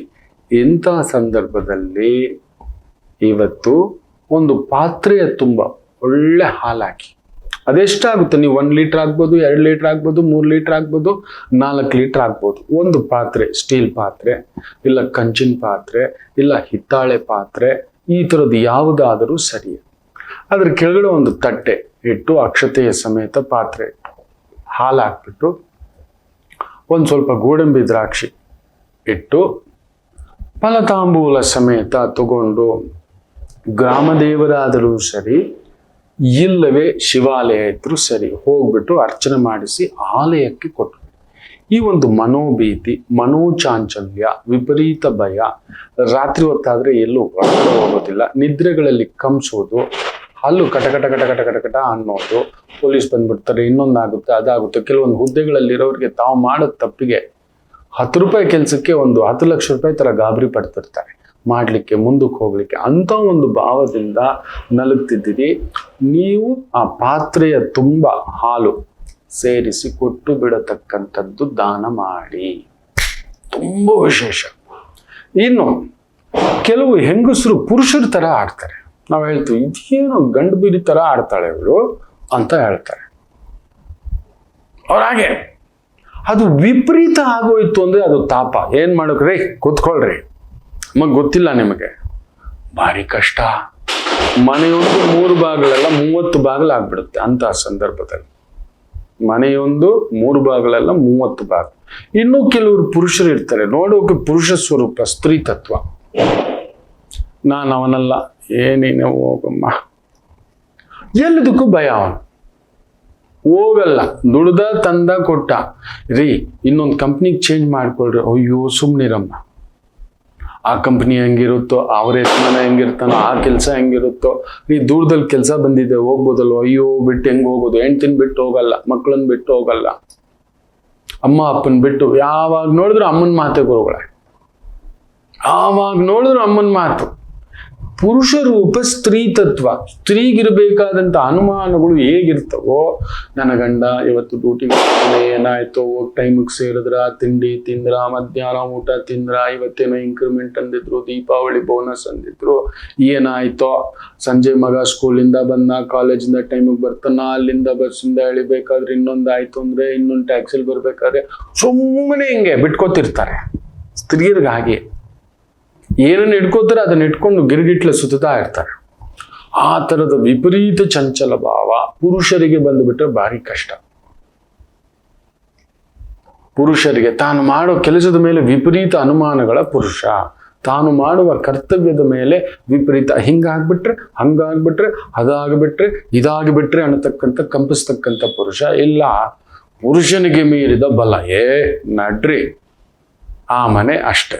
ಸೊ ಈ ರೀತಿ ಇದ್ದರೂ ಕಷ್ಟ, ಈ ರೀತಿ ಇದ್ದರೂ ಕಷ್ಟ. ಮನೆಯಲ್ಲಿ ಇವತ್ತು ಸಂಧ್ಯಾ ಕಾಲಕ್ಕೆ ಒಂದು 5 ಮಡ್ಲಕ್ಕಿ ರೆಡಿ ಮಾಡ್ಕೊಳ್ಳಿ, ಒಂದು 6 ಹಸಿರು ಬಳೆನೂ ಇರಲಿ, 5 ಮಡಿಲಕ್ಕಿ. ಮಡ್ಲಕ್ಕಿ ಬಗ್ಗೆ ಗೊತ್ತಿದೆ ತಾಯಂದರಿಗೆ, ಕೇಳ್ಕೊಳ್ಳಿ ಹಿರಿಯರ್ನ, ಎಲ್ಲ ನಾನೇ ಹೇಳ್ಕೊಡ್ಬೇಕು. ಮುಡಿಲಿಕ್ಕೆ ಒಂದೊಳ್ಳೆ ಹೂವು, ಹಣ್ಣು, ಕಾಯಿ, ಎಲೆ, ಅಡಿಕೆ, ಅರಿಶಿನ, ಕುಂಕುಮ 5 ಬ್ಯಾಗ್ ಮಾಡಿಕೊಂಡು ಮನೆ ದೇವರ ಮುಂದ್ಗಡೆ ಇಟ್ಟು ಪೂಜೆ ಮಾಡಿ. ಅಮ್ಮ, ವಿಪರೀತ ಗಂಡು ಬೀರಿತನ ಇತ್ತು ಅಂದ್ರೆ ಅದು ಆಗೋಲ್ಲ. ಮಕ್ಕಳು ಕಂಪಿಸ್ತಾರೆ, ಯಜಮಾನರು ಕಂಪಿಸ್ತಾರೆ. ಇದೆಲ್ಲಿಂದ ಬಂದುಬಿಟ್ಲಪ್ಪ ಇವಳು, ಯಾವುದಕ್ಕೂ ಬಗ್ಗಲ್ಲ, ಸಡಾರ್ ಸಡಾರ್ ಸಡಾರ್ ಅಂತಾಳೆ, ಸಿಟ್ಲು ಹೊಡೆದಾಗ ಹೊಡಿತಾಳೆ ಅಂದ್ರೆ ಆಗೋಯ್ತು. ಈ ನನ್ನ ಗಂಡ ನೋಡ್ದ ಅಂದ್ರೆ ಏನಕ್ಕೂ ನುಗ್ಗಲ್ಲ, ಏನೂ ಮಾಡಲ್ಲ, ಇದೇನೋ ಇದು ಎಲ್ಲದಕ್ಕೂ ಕಂಪಿಸ್ತಾನೆ ಅನ್ನತಕ್ಕಂಥದ್ದಾಯ್ತು ಅಂದ್ರೂ ಹೋಯ್ತು. ಸೊ ಇಂಥ ಸಮಸ್ಯೆ ಪುರುಷರಾಗಲಿ ಸ್ತ್ರೀಯರಾಗಲಿ ಅನುಭವಿಸುತ್ತಿದ್ದರೆ ಸಮಸ್ಯೆಗಳು ಇವತ್ತಿರೋದದೇ. ಅದಕ್ಕೆ ಈ ದೀಪಾವಳಿ ಅಮಾವಾಸ್ಯೆಗೆ ನಿಮಗೆ ಈ ಒಂದು ಸಂಕಲ್ಪ ದಾನಗಳ ಬಗ್ಗೆ ಹೇಳ್ಕೊಡ್ತಿದ್ದೇನೆ. ಮನೇಲಿ ಪೂಜೆ ಮಾಡಿಬಿಟ್ಟು ಯಾರಾದ್ರೂ ಮಂಗಳಮುಖಿಯರನ್ನ ಎಲ್ಲಾದ್ರೂ ಇದರ ಹುಡುಕಿ ಇಟ್ಕೊಳ್ಳಿ. ಅವ್ರದ್ದೇ ಕೆಲವೊಂದು ಅಡ್ಡ ಪ್ಲೇಸು, ಮನೆಗಳು, ಗೂಡುಗಳು ಕಟ್ಕೊಂಡಿರ್ತಾರೆ ತಾಯಂದ್ರು. ಬಟ್ ಸಂಜೆ ದಂಪತಿ ಸಮೇತ ಇಲ್ಲ ನೀವೊಬ್ಬರೇ 5 ಮಡ್ಲಕ್ಕಿಯನ್ನ 5 ಬ್ಯಾಗಲ್ಲಿ ಫಲತಾಂಬೂಲ ಸಮೇತ ಒಂದು 16 ರೂಪಾಯಿ ಹಾಕಿ ಹೋಗ್ಬಿಟ್ಟು ಅವ್ರಿಗೆ ನಮಸ್ಕಾರ ಹಾಕ್ಬಿಟ್ಟು ಒಂದು 5 ಜನ ಮಂಗಳಮುಖಿಯರಿಗೆ ಇದನ್ನ ದಾನ ಮಾಡಿ. ಅಲ್ಲಿ ನೋಡಿ ನಡೆಯುತ್ತೆ ಕದಲಿಕೆ. ನಮಗೇ ಗೊತ್ತಿಲ್ಲದೆ ಈ ಒಂದು ತೊಂದರೆಗಳು, ಒದ್ದಾಟಗಳು, ಎಳೆದಾಟಗಳು ಇವು ಜಾಸ್ತಿ. ನಾಳೆ ಕೂಡ ದೀಪಾವಳಿ ಹಬ್ಬ. ಇನ್ನು ಏನನ್ನ ದಾನ ಮಾಡಬೇಕು, ಏನಕ್ಕೆ ದೀಪಾವಳಿ ಹಬ್ಬವನ್ನ, ನಾಳೆ ಬಲಿಪಾಡ್ಯಮೆಯನ್ನ ಅಷ್ಟು ವಿಜೃಂಭಣೆಯಿಂದ ಆಚರಿಸ್ತೇವೆ? ಯಾಕೆಂದ್ರೆ ಅದರ ಹಿಂದುಗಡೆ ವಿಂಧ್ಯ ಅನ್ನತಕ್ಕಂಥದರ ಒಂದು ವಿಶೇಷವಾದಂಥ ಸ್ತ್ರೀಯ ಅನುಗ್ರಹ ಇರತಕ್ಕಂಥ ದಿನ. ಆ ತಾಯಿ ಇಲ್ಲ ಅಂದ್ರೆ ನಮಗೆ ನಾಳೆ ದೀಪಾವಳಿ ಹಬ್ಬ ಇಲ್ಲ. ನೀವು ನಂಬ್ತೀರಾ? ವಿಂಧ್ಯ ಅನ್ನತಕ್ಕಂಥ ಒಂದು ತಾಯಿಯ ವಿಶೇಷವಾಗಿ ಆಕೆಯ ತ್ಯಾಗ ಬಹುದೊಡ್ಡದು ವಿಂಧ್ಯ ಅನ್ನತಕ್ಕಂಥ ದೇವತೆ. ಅದರಿಂದಲೇ ದೀಪಾವಳಿಯನ್ನು ಅಷ್ಟು ಸಡಗರವಾಗಿ ಆಚರಿಸ್ಕೋತೀವಿ. ನಾಡಿನ ಕತ್ತಲೆ ಎಲ್ಲ ಇವತ್ತು ಹೋಗಿ ನಾಳೆ ದೀಪೋತ್ಸವ, ನಾಳೆಯಿಂದಲೇ ಕಾರ್ತೀಕ ಮಾಸದ ಆರಂಭ ಆಗತಕ್ಕಂಥ ವಿಶೇಷ, ಅದರ ಹಿನ್ನೆಲೆ, ವೈಶಿಷ್ಟ್ಯತೆ ಎಲ್ಲವನ್ನ ನಾಳಿನ ಸಂಚಿಕೆನಲ್ಲೂ ತಿಳಿಸ್ತೇನೆ. ಕಾಯ್ತೀರಿ. ಹಾಗೆ ನಾಳೆ ವಿಶೇಷವಾಗಿ ಬುಧವಾರ ನಿಮ್ಮ ಜೊತೆ ಸಂಜೆ ಒಂದು 5:30 ಇಲ್ಲ 6 ಗಂಟೆಗೆಲ್ಲ ಇರ್ತೇನೆ. ನಿಮ್ಮ ಜೊತೆ ಒಂದು ಮಾತುಕತೆ ಹಾಗೂ ದೀಪಾವಳಿ, ಈ ದೀಪಾವಳಿ ಯಾರಿಗೆಲ್ಲ ಆನಂದ, ಮಹಾ ಆನಂದ ತಂದುಕೊಡುತ್ತೆ. ಯಾಕಂದ್ರೆ ಗುರು ಉಚ್ಚಂಗತನಾಗಿ ಬಂದಿದ್ದಾನೆ. ವಿಶೇಷವಾಗಿ ಶುಕ್ರ ಅದ್ಭುತವಾಗಿ ಕುಳಿತಿದ್ದಾನೆ. ನೋಡೋಕೆ ಶುಕ್ರ ನೀಚನೆ, ಆದರೆ ಅಲ್ಲೊಂದು ಲೆಕ್ಕಾಚಾರದಲ್ಲಿ ಶುಕ್ರ ಕುಳಿತಿದ್ದಾನೆ. ತುಂಬಾ ಕನ್ಫ್ಯೂಷನ್ಗಳು ತುಂಬಾ ಜನಕ್ಕಿದೆ. ಈ ಬಂಗಾರ, ಬೆಳ್ಳಿ, ಆಭರಣ, ಏನೇನೋ ಒಂದು ಲೆಕ್ಕಾಚಾರಗಳಿದೆ. ಯಾವ ರಾಶಿಗೆ ಹೇಗಿದೆ ಅನ್ನೋದನ್ನ ನಾಳಿನ ಸಂಚಿಕೆನಲ್ಲಿ ತಿಳಿಸ್ತೇನೆ. ಕಾಯ್ತೀರಿ. ಒಂದು ಪುಟ್ಟ ವಿರಾಮ ತಗೊಂಡು ವಾಪಸ್ ಬರೋಣ. ಮಾತೃದೇವೋ ನಮಾಮಿ ಶಂಕರ. ನನ್ನ ಪ್ರೀತಿಯ ಆಧ್ಯಾತ್ಮಿಕ ಬಂಧುಗಳೇ, ಪ್ರತಿಯೊಬ್ಬರ ಜೀವನದಲ್ಲೊಂದು ಕೆಲವೊಂದು ಪ್ರಶ್ನೆಗಳಿರುತ್ತೆ. ಉತ್ತರವಿಲ್ಲದ ಪ್ರಶ್ನೆಗಳಿಲ್ಲ. ಅಂಥದ್ದೊಂದು ಸಮಸ್ಯೆ ಇದೆಯಾ? ಜ್ಯೋತಿಷ್ಯ ಮುಖೇನ ಹಾಗೂ ಆಧ್ಯಾತ್ಮಿಕ ಮುಖೇನ ನಿಮ್ಮ ಪ್ರಶ್ನೆಗಳಿಗೊಂದು ಪುಟ್ಟ ಸಮಾಧಾನ. ಈ ಕೂಡಲೇ ಕೆಳಗಿನ ಸಂಖ್ಯೆಗೆ ಕರೆ ಮಾಡಿ, ಇಲ್ಲವೇ ವಾಟ್ಸಪ್ ಮಾಡಿ, ಹಾಗೂ ನಮ್ಮ ನಮಾಮಿ ಶಂಕರ ಯೂಟ್ಯೂಬ್ ಚಾನೆಲ್ ಮುಖಾಂತರವೂ ಕೂಡ ಸರಳ ಪರಿಹಾರವನ್ನು ತಾವು ವೀಕ್ಷಿಸಿ ಹಾಗೂ ಪಡೆಯಬಹುದು. ನಮಾಮಿ ಶಂಕರ. ನಮಾಮಿ Shankara. Dasharathi chits private limited ಅರ್ಪಿಸುವ ನಿಮ್ಮ ನಮಾಮಿ ಶಂಕರ ಆಧ್ಯಾತ್ಮಿಕ ಕಾರ್ಯಕ್ರಮಕ್ಕೆ ಎಲ್ಲರಿಗೂ ಸ್ವಾಗತ, ಸುಸ್ವಾಗತ ಅಂತ ಹೇಳ್ತಾ, ಈ ದೀಪಾವಳಿ ಅಮಾವಾಸ್ಯ ಹೇಗಿದೆ, ಯಾವ ರಾಶಿಗೆ ಅನ್ನೋದನ್ನ ನೋಡ್ಬಿಡೋಣ. ವಿಶೇಷವಾಗಿ ಚಂದ್ರ ಕುಜನಸಾರದಲ್ಲಿದ್ದು, ಕುಜ ಗುರುಸಾರ ವೃಷಾಖ ನಕ್ಷತ್ರದಲ್ಲಿ ಅಲ್ಲಿ ಕುಳಿತಿದೆ. ಆ ಗುರುವೂ ಕೂಡ ಗುರುಸಾರದಲ್ಲೇ ಕುಳಿತಿರ್ತಕ್ಕಂಥ ಒಂದು ಭಾವ. ಮೇಷರಾಶಿ ಸಮಥಿಂಗ್ ಈ ಒಂದು ಗೋಶಾಲೆ, ದೇವತಾ ಕಾರ್ಯಗಳು, ದೇವಸ್ಥಾನಗಳು, ಎಜುಕೇಶನಲ್, ಹಾಸ್ಪಿಟಾಲಿಟಿ ಇಂಡಸ್ಟ್ರಿ, ಇಂಥವುಗಳಲ್ಲಿ ಕೆಲಸ ಕಾರ್ಯ ಮಾಡ್ತಿದ್ದೀರಿ. ಅದ್ಭುತವಾದಂಥ ಪ್ರಗತಿ ಕಾಣತಕ್ಕಂಥ ಒಂದು ದಿನವಾಗಿರುತ್ತೆ. ಚೆನ್ನಾಗಿದೆ. ವೃಷಭ ರಾಶಿ ಚಂದ್ರ ಕುಜನ ಸಾರ, ರಿಯಲ್ ಎಸ್ಟೇಟ್ ಕನ್ಸಲ್ಟೆಂಟ್ಸ್, ಗಾಡಿಗಳ consultant, property consultant, machinery consultant, ರಸ್ತೆ ನಿರ್ಮಾಣ, ಕಾರ್ಮಿಕ ವಲಯ, ತುಂಬ ಭಾರ ಇರುವಂಥ ಕೆಲಸಗಳನ್ನ, ಕಠಿಣವಾದಂಥ ಕೆಲಸಗಳನ್ನ ಮಾಡುವಂಥ ವಲಯಕ್ಕೆ ಸಮಾಧಾನಕರವಾಗಿರ್ತಕ್ಕಂಥ ಒಂದು ದಿನ. ಧೈರ್ಯಂ, ಸ್ಥೈರ್ಯಂ, ಚೈತನ್ಯಂ ಇರತಕ್ಕಂಥದ್ದು. ಇನ್ನು ಮಿಥುನ ರಾಶಿ ಚಂದ್ರ ಕುಜನ ಸಾರದಲ್ಲಿದ್ದು, ಕುಜ ಗುರು ಸಾರ ಪಂಚಮದಲ್ಲಿ. ನಿಜ ಹೇಳಬೇಕು ಅಂದ್ರೆ ಗುರು ನಿಮ್ಮ ಧನಸ್ಥಾನದಲ್ಲಿ. ಬ್ಯೂಟಿಫುಲ್. ಆ ಗುರು ನಿಮ್ಮ ಅಷ್ಟಮವನ್ನು ನೋಡ್ತಿದ್ದಾನೆ, ನಿಮ್ಮ ಕೇಂದ್ರವನ್ನು ಕೂಡ ನೋಡ್ತಿರ್ತಕ್ಕಂಥದ್ದು, ಷಷ್ಠಭಾವವನ್ನು ಕೂಡ ನೋಡ್ತಿರ್ತಕ್ಕಂಥದ್ದು. ಸ್ವಲ್ಪ ಆತರ ಪಡ್ತೀರಿ ಯಾವುದೋ ದೀಪಾವಳಿಗೆ ಗಾಡಿ, ಭೂಮಿ, ಮನೆ, ಒಡವೆ, ಇನ್ನೊಂದು ಅನ್ನತಕ್ಕಂಥದ್ದು. ಜಾಗ್ರತೆ. ಇನ್ನು ಮೇಲೆ ಯಾರು, ನಾನು ನಿಮ್ಮನ್ನ ರಿಕ್ವೆಸ್ಟ್ ಮಾಡ್ಕೋತೇನೆ, ಶುಕ್ರ ನೀಚ ಇರೋದ್ರಿಂದ ಯಾರೂ ಬಂಗಾರವನ್ನು ಕೊಂಡುಕೊಳ್ಳಬೇಡಿ. ಏನ್ ಗುರುಗಳೇ ಇದು, ನಿಮಗೆ ಲಾಭ ಬರ್ಬೇಕಾ ನಾನು ಹೇಳ್ದಾಗ ಮಾಡಿ. ಬಂಗಾರದ ಆಭರಣ ಕೊಂಡುಕೊಳ್ಳಬೇಡಿ, ಬಂಗಾರವನ್ನ ಕೊಂಡುಕೊಳ್ಳಿ. ಅಂದರೆ ಪ್ಯೂರ್ ಬಂಗಾರದ ಕಾಯಿನ್ ಅದನ್ನು ತಗೊಳ್ಳಿ. ಒಡವೆಗಳನ್ನ ತಗೋಬೇಡಿ. ದಯಮಾಡಿ ಹೇಳ್ತೀನಿ, ಮುಳುಗ್ತೀರಿ. ಕಡಿಮೆ ಅಂದ್ರೂ 10-20% ವೇಸ್ಟೇಜು ಅಂತ ಹಾಕ್ತಾರೆ. ಇನ್ನೊಂದು ಕೆಲವೊಂದು ದೊಡ್ಡ ದೊಡ್ಡ ಬ್ರ್ಯಾಂಡ್ ಅಂಗಡಿಗೆ ಹೋಗ್ಬಿಟ್ರೆ ಬೇರೆ ಏನೇನೋ ಹಾಕ್ತಾರೆ. ಸ್ವಂತ ಅದೇನೋ ಕೊಂಕಣ ಸುತ್ತಿ ಮೈಲಾರಿಕೆ ಅನ್ನತಕ್ಕಂಥದ್ದು ಮಾಡಿಬಿಡ್ತಾರೆ. ಅವನೆಷ್ಟು ದೊಡ್ಡದಾಗಿ ಅಡ್ವರ್ಟೈಸ್ಮೆಂಟ್ ಕೊಡ್ತಾನೋ ಅಷ್ಟು ದೊಡ್ಡದಾಗಿ ನಿಮ್ಮ ತಲೆ ಮೇಲೆ ಇಡ್ತಾನೆ ಅಂತ. ಇವಾಗ ಏನು ಬಂಗಾರ ತಗೊಬಂದು ಹಾಕೊಂಡು ಕಳ್ರ ನಿಮ್ಮ ಹತ್ರ ಬಂಗಾರ ಇರ್ಬೇಕಲ್ವಾ? ಬಂಗಾರದ ಕಾಯಿನ್ ತಗೊಳ್ಳಿ, ಬಂಗಾರದ ಬಿಸ್ಕೆಟ್ ತಗೊಳ್ಳಿ, ಲೀಗಲ್ ಆಗೇ ತಗೊಳ್ಳಿ. ಪ್ಯೂರ್ ಆಗಿರುತ್ತೆ. ನೋಡೋಣ, ಬೇಕಾದಾಗ ಕರಗಿಸ್ಬಿಟ್ಟು ಏನೋ ಒಂದು ಮಾಡ್ಕೊಳ್ಳೋಣ. ಬಂಗಾರದ ಆಭರಣ ತೆಗೆದುಕೊಳ್ಳಲು ಹೋಗಲೇಬೇಡಿ. ನೀವು 1 ಲಕ್ಷ ಕೊಟ್ಟು ತಗೋತೀರಿ ಅಂದ್ರೆ 10,000 ಮಿನಿಮಮ್ ಟೋಪಿ, ಇಲ್ಲಾಂದ್ರೆ 20,000 ಟೋಪಿ. ಕೆಲವಂತೂ 30% ಅದ್ರಲ್ಲಿ ಸ್ಟೋನ್ ಇಟ್ಟಿದ್ದೀವಿ, ಇನ್ನೊಂದು ಇಟ್ಟಿದ್ದೀವಿ, ವೇಸ್ಟೇಜ್ ಇದೆ, ಮೇಕಿಂಗ್ ಚಾರ್ಜ್ ಇದೆ, ಸ್ಟೋನ್ ಚಾರ್ಜ್ ಇದೆ, ಕಟಿಂಗ್ ಚಾರ್ಜ್ ಇದೆ, ಡಿಸೈನ್ ಚಾರ್ಜ್ ಇದೆ, ಆಂಟಿಕ್ ಚಾರ್ಜ್ ಇದೆ. ಓಬಿರಾಯಿನ್ ಕಾಲದ್ದಿದ್ದು, ಇದು ಗಂಡ ಬೇರುಂಡ, ಇದು ಮಹಾರಾಜರು ಧರಿಸಿದ್ದು, ಇದು ಆಂಟಿಕ್ ಡಿಸೈನ್ ಅಲ್ಲಿ ಮಾಡಿರೋದು ಅಂತೇಳಿ ಇದು ಹೆಚ್ಚು ಕಡಿಮೆ 35% ಕೊಟ್ಟಿರೋದು ಅಂದ್ರೆ ನಂಬ್ತೀವಿ. ಅಂದ್ರೆ 3 ಲಕ್ಷದ ಉಂಗುರಕ್ಕೆ ಹೆಚ್ಚು ಕಡಿಮೆ 1 ಲಕ್ಷ, ಅಂದ್ರೆ 1 ಲಕ್ಷದ ಬಂಗಾರಕ್ಕೆ 35,000 ಎಕ್ಸ್ಟ್ರಾ ಕೊಟ್ಟಾಗೆ. ಅದೇ ನೀವು ಒಂದು ಕಾಯಿನ್ ಇಟ್ಕೊಂಡಿದ್ರೆ ಇವತ್ತು ಅರ್ಜೆಂಟಿಗೆ ಇದನ್ನ ಮಾರಕ್ ಹೋದ ಅಂದ್ರೂ ಕೂಡ ಅವನು ಏನೇನೋ ಹೇಳ್ತಾನೆ, ವೇಸ್ಟೇಜ್ ತೆಗಿಬೇಕು, ಇನ್ನೊಂದು ತೆಗಿಬೇಕು, ನಮ್ಗೆ 1 ಲಕ್ಷನೂ ಕೊಡಲ್ಲ. ಈ ರೀತಿ ಆಗುತ್ತೆ ಮಕ್ಕಳೇ. ದಯಮಾಡಿ ಬಂಗಾರದ ಆಭರಣ ಇನ್ನು ಮೇಲೆ ಕೊಂಡುಕೊಳ್ಳಬೇಡಿ. ಎಲ್ಲಾ ದೇಶಗಳು ಬಂಗಾರವನ್ನ ತಂದಿಟ್ಕೋತಿದ್ದಾವೆ. ನಾಳೆ ನಾನು ನಿಮಗೆ ದೀಪಾವಳಿಯ ಒಂದು ವಿಶೇಷತೆಯನ್ನ ತಿಳಿಸ್ತಿದ್ದೇನೆ. There is going to be major economic collapse ಆಗೋದಿದೆ. ಇಡೀ ವಿಶ್ವವೇ ಆರ್ಥಿಕ ಒಂದು ಇಬ್ಬಂದಿಗೆ ಬೀಳತಕ್ಕಂಥದ್ದಿದೆ. ಒಂದು ದೊಡ್ಡ ಪ್ರಪಾತ ಬಿರುಗಾಳಿ ಬೀಸಲಿದೆ. ಅದರಿಂದ ನಿಮ್ ಕಷ್ಟಪಟ್ಟು ದುಡ್ದಿರೋ ದುಡ್ಡನ್ನು ಹೋಗ್ಬಿಟ್ಟು ಮತ್ತೆ ಆಭರಣ ಅದು ಅಂತ ಹಾಕಿಸ್ಕೋಬೇಡಿ. ಅವ್ರೇನಾದ್ರು ಮಾಡ್ಕೊಳ್ಳಿ, ಅವ್ರ ವ್ಯಾಪಾರ ಅವ್ರಿಗಿರ್ಲಿ. ನೀವು ಹೋಗಿ ಪ್ಯೂರ್ ಗೋಲ್ಡ್ ಕಾಯಿನ್ ತಂದಿಟ್ಕೊಳ್ಳಿ ಅಷ್ಟೇ. ನಿಮ್ಮ ಹತ್ರ ಇದೆಯಾ 1 ಗ್ರಾಮ್ ತಂದಿಟ್ಕೊಳ್ಳಿ. ಇನ್ನೂ ದುಡ್ಡು ಇದೆಯಾ 10 ಗ್ರಾಮ್, ಇನ್ನೂ ದುಡ್ಡು ಇದೆಯಾ 100 ಗ್ರಾಮ್. Fantastic safety. ಆ ಕೆಲಸ ಮುಖ್ಯವಾಗಿ ಮಿಥುನ್ ರಾಶಿ ಮಾಡ್ಕೊಳ್ಳಿ. 4ನೇ ಮನೇಲಿ ಶುಕ್ರ ಆನಂದವಾಗಿ ಕೂತಿದ್ದಾನೆ. ಏನೇಂದ್ರಲ್ಲೂ ಹಾಕಬೇಡಿ. ಹೋಗ್ಬಿಟ್ಟು ಒಂದು 10 ಲಕ್ಷದ ಗಾಡಿ ತಗೋತೀನಿ ಅಂದ್ರೆ ನೀವು ಗಾಡಿ ಶೋರೂಮ್ ಇಂದ ಹೊರಗಡೆ ತಗೊಬಂದ್ರೆ 2 ಲಕ್ಷ ಡಿಪ್ರಿಸಿಯೇಷನ್. ನೆನ್ಪಿಟ್ಕೊಳ್ಳಿ. ಶೋರೂಮ್ ಇಂದ ಹೊರಗಡೆ ನಿಮ್ಮ ಹೆಸರು ರಿಜಿಸ್ಟ್ರೇಷನ್ ಆಗಿ ಹೋಯಿತು, ನಂಬರ್ ಬಂದ್ಬಿಡ್ತು ಅಂದ್ರೆ 2 ಲಕ್ಷ 10 ಲಕ್ಷಕ್ಕೆ, ಅಂದ್ರೆ 1 ಕೋಟಿದ ಕಾರ್ 20 ಲಕ್ಷ ಇಮಿಡಿಯೇಟ್ ಡಿಸ್ಕೌಂಟ್. ಯಾರು ಕೊಂಡ್ಕೊಳ್ಳೋದು ಹೋಯ್ತು.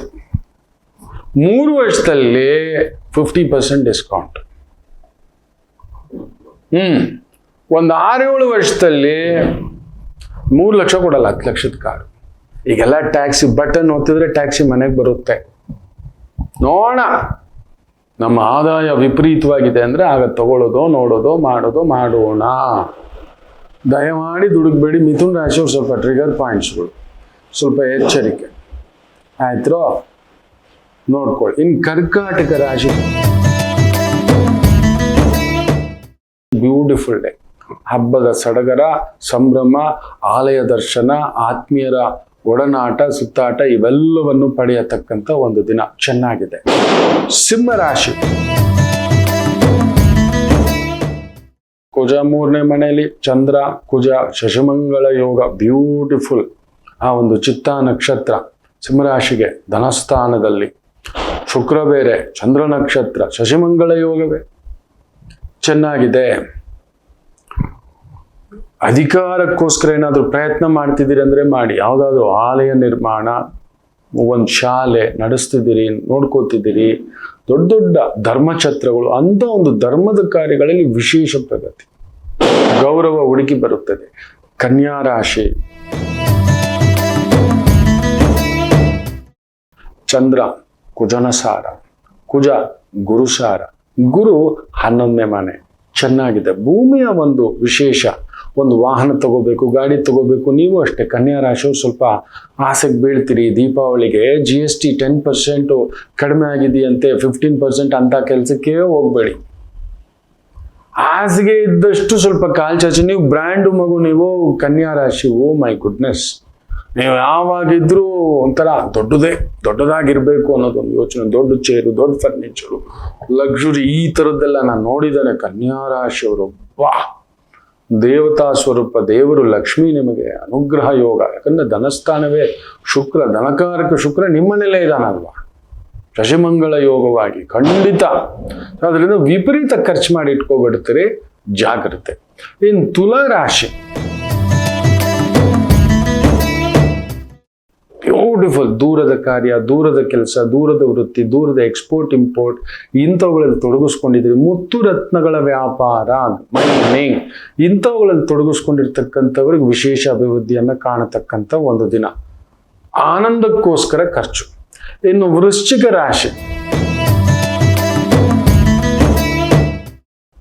ಚಂದ್ರ ಕುಜನ್ ಸಾರ, ಮನೆ, ಜಾಗ, ಗಾಡಿ ಇವುಗಳ ಬಗ್ಗೆ ಸ್ವಲ್ಪ ತಲೆ ಕೆಡಿಸ್ಕೊಳ್ತಕ್ಕಂಥದ್ದು. ಏನೂ ಆಗಲ್ಲ, ಚೆನ್ನಾಗೇ ಇದೆ. ಚಂದ್ರ ಲಾಭದಲ್ಲೇ ಇದ್ದಾನೆ. ಭಾಗ್ಯೇ ಲಾಭಸ್ಥಾನ, ಲಾಭೇ ವ್ಯಯಸ್ಥಾನ. ಒಳ್ಳೆ ಲಾಭ ಇದೆ, ಅಷ್ಟೇ ಖರ್ಚುಗಳು ಮನೆಗೋಸ್ಕರ, ಕುಟುಂಬಕ್ಕೋಸ್ಕರ. ನೀವು ಅಷ್ಟೇ. ನಿಮಗೆ ಬಿಳಿ ವಸ್ತ್ರಗಳು ಅಂದ್ರೆ ತುಂಬಾ ಇಷ್ಟ. ಇವತ್ತು ಬಿಳಿ ವಸ್ತ್ರ ಹಾಕೊಳ್ಳಿ, ಸ್ವಲ್ಪ ಪ್ರಶಾಂತವಾಗಿರ್ತೀರಿ, ಖರ್ಚಿಲ್ಲದೆ. ಇನ್ನು ವಿಶೇಷವಾಗಿ ಧನುಸು ರಾಶಿ, ಕೇಂದ್ರದಲ್ಲಿ ಚಂದ್ರ, ಅದು ಕುಜನ ಸಾರ. ಕುಜ ಲಾಭದಲ್ಲಿದ್ದಾನೆ. ಫ್ಯಾಂಟಾಸ್ಟಿಕ್.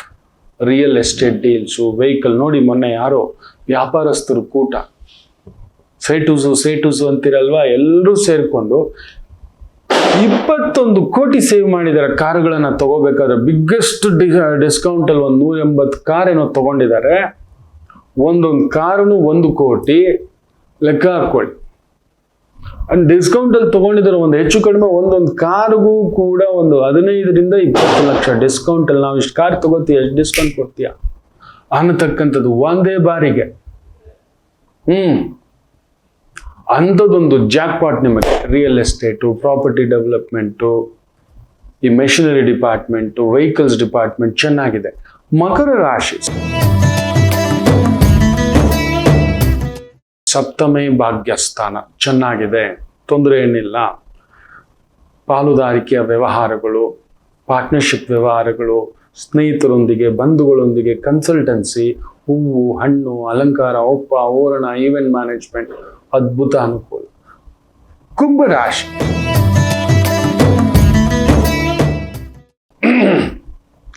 ಷಷ್ಠಾಧಿಪತಿಯಾಗಿರತಕ್ಕಂಥ ಚಂದ್ರ ಕುಜನ ಸಾರ. ನೀವು ಕೂಡ ಸ್ವಲ್ಪ ಆತರ ಪಡ್ತೀರಿ. ಕುಂಭರಾಶಿ ಯಾವುದು ಜಾಗ ತಗೋಬೇಕು, ಮನೆ ತಗೋಬೇಕು, ಭೂಮಿ ತಗೋಬೇಕು ಅನ್ನತಕ್ಕಂಥದ್ದು ಒಂದು 90 ದಿನ, 30 ದಿನ ಅಂತ ತಳ್ಳಾಕಿ. ನ್ಯೂ ಇಯರ್ ಎಂಡಲ್ಲಿ ತಗೋಬೇಕು. ಯಾವಾಗ್ಲೂ ನೆನ್ಪಿಟ್ಕೊಳ್ಳಿ, ತುಂಬಾ ಜನಕ್ಕೆ ಗೊತ್ತಿಲ್ಲ. ಗಾಡಿಗಳನ್ನ ತಗೊಳ್ಳೇಬೇಕು ಅನ್ನೋರು ನ್ಯೂ ಇಯರ್ ಎಂಡಿಗೆ, ಇಲ್ಲವೇ ಜನವರಿ 1st ವೀಕಲ್ಲಿ ತಗೊಳ್ಳಿ. ಲಾಸ್ಟ್ ಇಯರ್ದಲ್ವಾ 2025-26 ಮಾರಬೇಕು ಅಂದ್ರೆ ಅವ್ನು 1 ವರ್ಷದ್ದು ಹೋಯ್ತು. ಇಂಜಿನ್ ಮೇಲೆ ಗೊದ್ಬಿಟ್ಟಿರ್ತಾರೆ, ಮ್ಯಾನುಫ್ಯಾಕ್ಚರಿಂಗ್ ಇಯರ್ ಅಂತ ಹೇಳ್ಬಿಟ್ಟು. ಕಡಿಮೆ ಅಂದ್ರೂ 1ರಿಂದ 3 ಲಕ್ಷ, 10 ಲಕ್ಷದ ಗಾಡಿಗೆ ಡಿಸ್ಕೌಂಟ್ ಸಿಗುತ್ತೆ. ನಿಮಗ್ ಗಾಡಿ ಬೇಕಲ್ವಾ? ನೀವೇನ್ ಮಾರಕ ತಗೋತಿದ್ದೀರಿ, ವ್ಯಾಲ್ಯೂಷನ್ ತಗೋತಿದ್ರಿ, ನಿಮಗಿಂತ ವ್ಯಾಲ್ಯೂವಾ? ಸ್ವಲ್ಪ ಕಾಯ್ರಿ, ತಗೋತೀರಿ. ದೀಪಾವಳಿ ಕೊಟ್ಬಿಟ್ರು, ಹೋಗಿ ಬುಕ್ ಮಾಡ್ಬಿಡೋದು, ತಗೊಂಡ್ಬಿಡೋದು, ಇಂಥದ್ದೆಲ್ಲ ಬೇಡ. 1 ವರ್ಷಾಂತ್ಯ ಅವನಿಗೆ ಸ್ಟಾಕ್ ಖಾಲಿ ಆಗ್ಬಿಟ್ರೆ ಸಾಕು ಅಂತ 1 ಲಕ್ಷದವರೆಗೂ ಡಿಸ್ಕೌಂಟ್ ಕೊಡ್ತಾನೆ. ನೀವು ಜನವರಿಗೆ, ಪೊಂಗಲ್ಗೆ ಅಂತ ಕುತ್ಕೊಳ್ಳಿ, ಸಂಕ್ರಾಂತಿಗೆ ವಿಧಿ ಇಲ್ಲ, ಎಕ್ಸ್ಪೈರಿ ಆಗ್ಬಿಟ್ಟಿದೆ 1 ವರ್ಷದ್ದು ಅಂತ. ನೀವು ಡಿಸೆಂಬರ್ ಮ್ಯಾನುಫ್ಯಾಕ್ಚರ್ ಆಗಿದ್ರು 2025 ಡಿಸೆಂಬರ್, ಅವನು ಹೇಳ್ಬೋದು 25 ಮುಗಿದೋಯ್ತು, 2026 ಗೊತ್ತಾ ಈಗ ಅಂತ ನೀವು ಚೌಕಾಶಿ ಮಾಡ್ಬೋದು. 3 ಲಕ್ಷದವರೆಗೂ ಡಿಸ್ಕೌಂಟ್ ಸಿಗುತ್ತೆ. ಸೊ ಕುಂಭರಾಶಿ ಸ್ವಲ್ಪ ಇರಿ,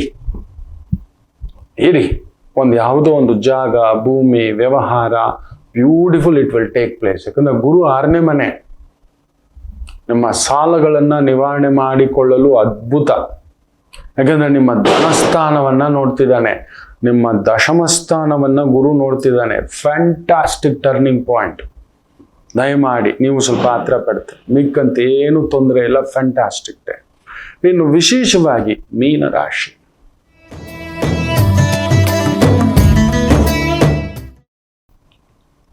ಚೆನ್ನಾಗಿದೆ. ಚಂದ್ರ ಕೇಂದ್ರದಲ್ಲಿ ಸ್ವಾಮಿ, ಕುಜನ ಸಾಂಗತ್ಯ, ಕುಜ ಗುರು ಸಾಂಗತ್ಯ, ಗುರು ಪಂಚಮದಲ್ಲಿ, ಬ್ಯೂಟಿಫುಲ್. ದೂರದ ಗೊತ್ತಿಲ್ಲದ ಜಾಗದಲ್ಲಿ ಕೆಲಸ ಕಾರ್ಯ, ಗೊತ್ತಿಲ್ಲದ ವ್ಯಾಪಾರ, ಗೊತ್ತಿಲ್ಲದ ಇನ್ವೆಸ್ಟ್ಮೆಂಟ್, ಎಲ್ಲೋ ದೂರದಲ್ಲಿ. ನಾವು ಬೆಂಗಳೂರಿನವ್ರು, ಅಲ್ಲೆಲ್ಲೋ ಸಕಲೇಶ್ಪುರ, ಅಲ್ಲೆಲ್ಲೋ ಚಿಕ್ಕಮಂಗ್ಳೂರು, ಅಲ್ಲೆಲ್ಲೋ ದಾವಣಗೆರೆ ಜಾಗ ತೆಗೆದು ಬಿಡ್ತೀವಿ. ಗೊತ್ತಿಲ್ಲದ ಕಡೆ ಜಾಗ, ಗೊತ್ತಿಲ್ಲದ ಕಡೆ ವ್ಯಾಪಾರ ದಯಮಾಡಿ ಮಾಡಲು ಹೋಗಬೇಡಿ. ನಿಮ್ಮ ಆಡಂಬರಕ್ಕೆ, ಆನಂದಕ್ಕೆ ಎಣೆ ಇಲ್ಲ. ಪೂರ್ತಿ ದೀಪಾವಳಿ ಹಬ್ಬ ನಿಮ್ಮ ಮೇಲೆ. ಮಹಾಲಕ್ಷ್ಮಿ ಯೋಗ, ಲಕ್ಷ್ಮಿ ಅಲ್ಲೇ ಕುಳಿತಿದ್ದಾಳಲ್ವಾ, ಅದ್ಭುತವಾಗಿದೆ. ಪಾರ್ಟ್ನರ್ಶಿಪ್ ವ್ಯವಹಾರಗಳಲ್ಲಿ ಸ್ವಲ್ಪ ಜಾಗ್ರತೆ, ಅಲ್ಲೊಂದು ಕಿಟಿಪಿಟಿ ಉಂಟು. ಫ್ರೆಂಡ್ಶಿಪ್ ವ್ಯವಹಾರ, ಪಾರ್ಟ್ನರ್ಶಿಪ್ ವ್ಯವಹಾರ ಸ್ವಲ್ಪ ಜಾಗೃತಿ. ಎಲ್ಲರಿಗೂ ಒಳ್ಳೆಯದಾಗಲಿ. ಮಾತೃದೇವೋ ಭವ.